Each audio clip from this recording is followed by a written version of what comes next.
Yeah, okay. So there was like a 40-minute long All right. video that released from Steven Crowder the other day where I didn't bother to watch it because he's boring and I get bored easily and I have ADHD.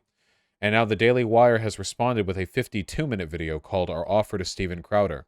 Apparently, it was Daily Wire that offered this contract to Steven Crowder, which would have required, it seemed like a pretty punitive contract, would have required a lot of work on his end, would have fined him quite a lot for every infraction. Apparently, Steven Crowder in that video compared the contract to slavery.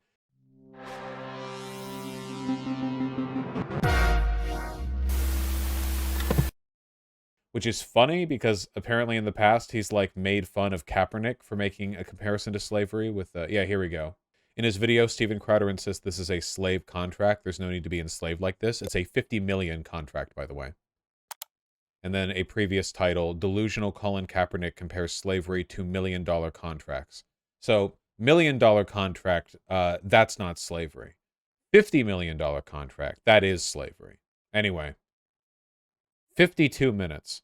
This is a very funny public dispute.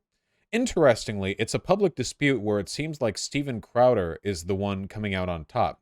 The Daily Wire here seems to be the public enemy in this issue, which is kind of interesting because the Daily Wire is so powerful and so well funded. I wonder if this is like more of an indication of the right shift, or of the right shifting further right, of like the Overton window moving over, because the Daily Wire is owned by a Jew. I'm not being facetious here.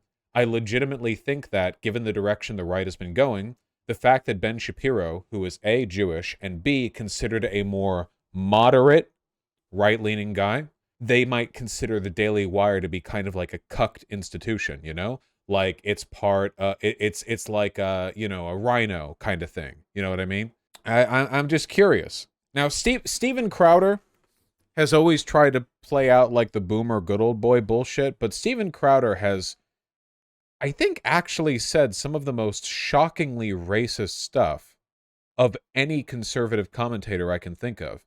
That Hennessy bit, or like black farmers, when he did that whole bit, it's interesting because like when other people in the right-leaning sphere say racist stuff, they say it as part of this calculated dog whistle to signal approval of a white ethno-state. But every once in a while, Steven Crowder will just legit like minstrelry, like 1920s racism, just off the dome. Well, it's interesting. There are so many different flavors of bad people. Anyway, what do we got? All right. Our friend Steven Crowder has launched a new initiative called Stop Big Con. And in the video announcing the launch of the project, he talked about leaving the blaze and all the different offers that he fielded from other conservative organizations and what he thought were the real problems with those offers. And that's led a lot of people to speculate about whether or not the Daily Wire is one of the people who made him an offer. In particular, are we the ones who made the offer? Oh, yeah. Also, this one feels like a bit more of a reach, but like when he said Sam Cedar has beady eyes, when Sam Cedar has, again, you know, I'm kind of biased here because I think of him as a very handsome man. I feel like he has a pretty like expressive face, you know? But like there is kind of like an old like beady-eyed Jew, like demarker, or like an insult used against them.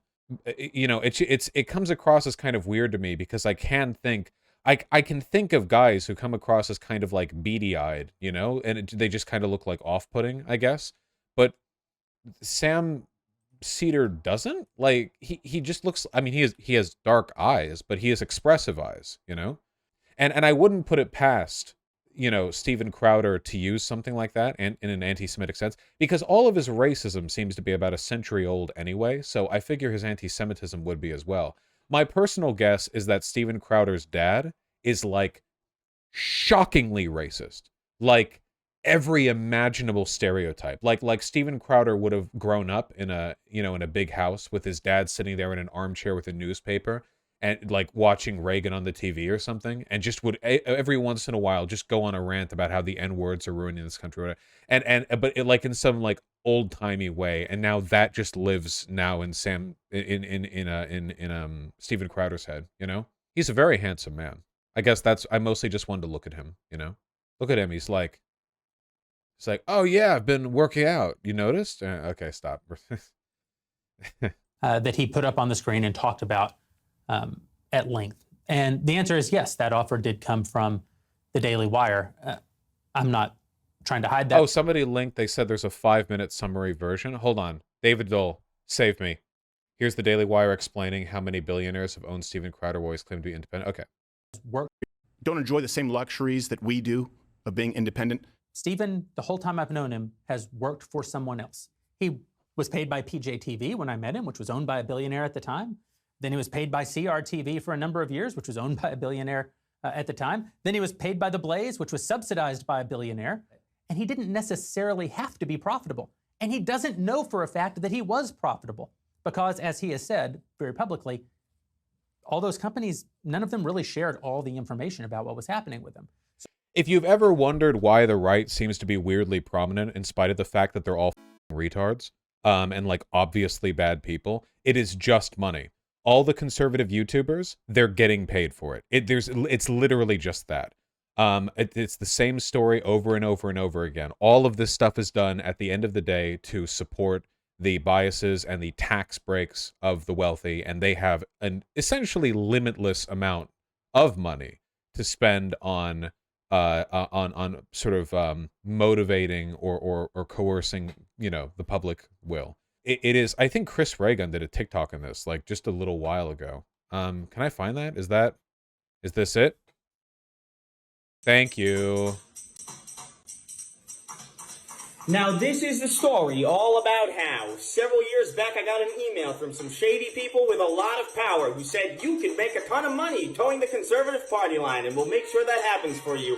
And I said, nah, I don't want to do that. I don't want to be beholden to anybody but me. And I refused that offer, and the years went by and it's become very clear who the people were who just did not refuse that money. And it's actually wildly obvious and it's kind of sad. Literally, if you could do like a tell-all on this, or if everything fell apart and you could just get everyone to open up, I guarantee you that something in the ballpark of like 80% of the conservative figures who claim to be independent, who you've heard of, are not only getting money, they're getting orders. I remember when Jon Stewart went on Fox News for a debate with that one Fox News commentator who is slightly less insane than the other ones. He was the one who moderated the debate during the presidential... What's his name? The guy who was kind of like an upturned voice a little bit, a little fruity. No, not Bill O'Reilly. Wallace, that's it. Chris Wallace, thank you, Chris Wallace.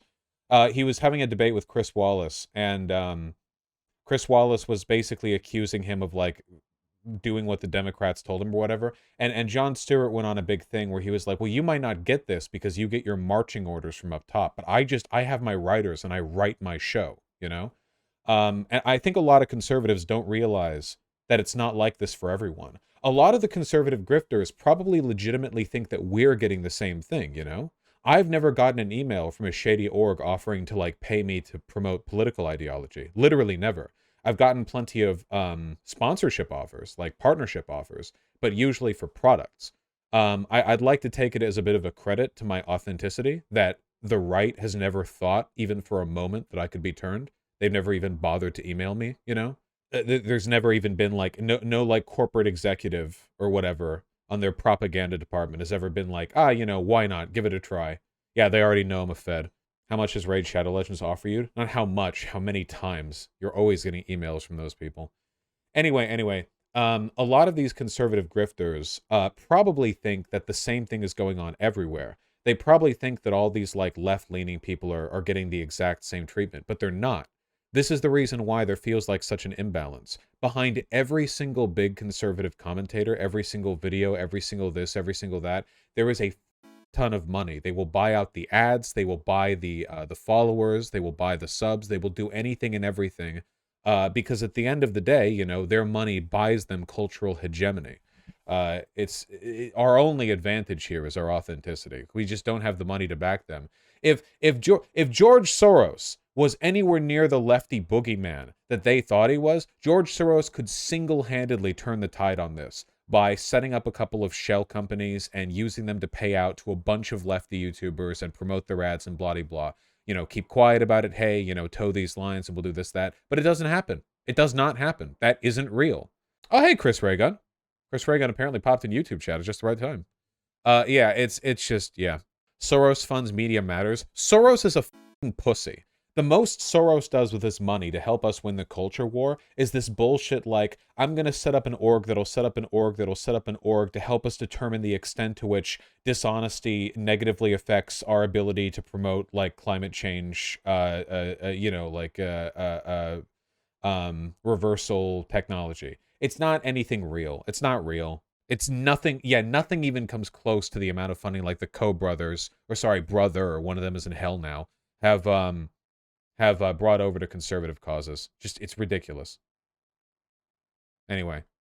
So Stephen feels very certain that his show was always profitable, but he doesn't know that his show was profitable. Don't enjoy this. Fantastic tea to get dropped by the Daily Wire, by the way. And again, like, in terms of profitability, okay?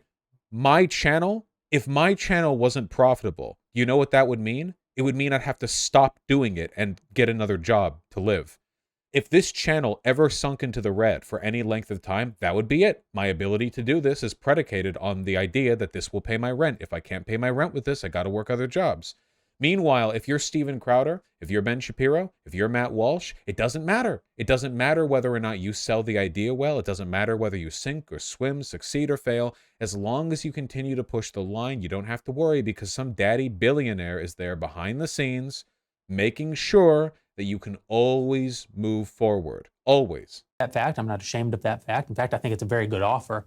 But I think there's a lot of sort of misconceptions about the nature of the offer, the nature of the points. I think Stephen misunderstood a lot of the points. And so the way we do here at the Daily Wire, we're just going to be incredibly transparent. You know that we...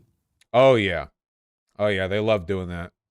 Like to have our members be a part of the journey. We live stream all of our company town halls, for example. We just find that, you know, sunlight sometimes is the best disinfectant. And so with that in mind, I'm going to talk to you a little bit about how we came to be in conversations with Stephen, how those conversations ended, and walk you just line by line through what the actual document that we sent over to him, a non-binding term sheet, what it actually said and why. First thing... Nope. Yeah, I don't care that much. I don't care about the details of the contract. Jesus Christ, a 50-minute video. This infighting. My main curiosity here is whether it's going to be like independents versus corpos, or if it's going to be like I don't know, like a part of a broader rebuke against Daily Wire. You know, if the Daily Wire ever really did start to sink, if it started to be considered like a rhino thing, Candace Owens and Matt Walsh would jump ship pretty effortlessly. I just happened to make the TikTok like 2 days before. Yeah, good timing, Chris. Seriously. What are the people down here saying? Daily Wire wants an employee and Crowder wants a platform. That's really the difference. Except keep in mind that Crowder has always been bankrolled by billionaires. Crowder needs to do his own thing. There's no such thing as independent conservative content. Or I guess if there is, it represents a very small portion of the whole line. Maybe it is just an independent versus corpo thing. It could end up just being interpersonal. Stuff like this usually ends up building out like a broader narrative, though. That's the job, Leister56. I guess we'll see how this develops. It's very weird Crowder is pulling this "my employer is being unfair to me" card when he's been the anti-worker, anti-Labor Day, shut up and work, the boss is king guy. Yeah, obviously, the line there is only applicable when we're talking about the proles. He wants full autonomy when it comes to his work. He could just be a greedy dipshit. Well, we know he's that. Whatever. We'll see if it develops into anything meaningful and interesting. TYT made this chart for funding at Org Connections, Vosh. I highly recommend it. Ben Shapiro owns the libs, but who owns him? Ah. Anti-Semitic rhetoric. Yep, these are a lot of people. I can't go over all this. Billionaire Robert Mercer invested $10 million in Breitbart. $15 million from fracking billionaire brothers Ferris and Dan Wilkes. Ay. This would be a whole thing to go over. We know these people are all dirty. A lot of them don't even disclose the donations they make. They do it through shell companies. They do it in ways that's hard to track. They go on to talk about the chronological shift in Shapiro's rhetoric against Trump, calling him a fascist to supporting him. Yeah, I mean, he did used to call Trump supporters anti-Semitic. How things change, huh?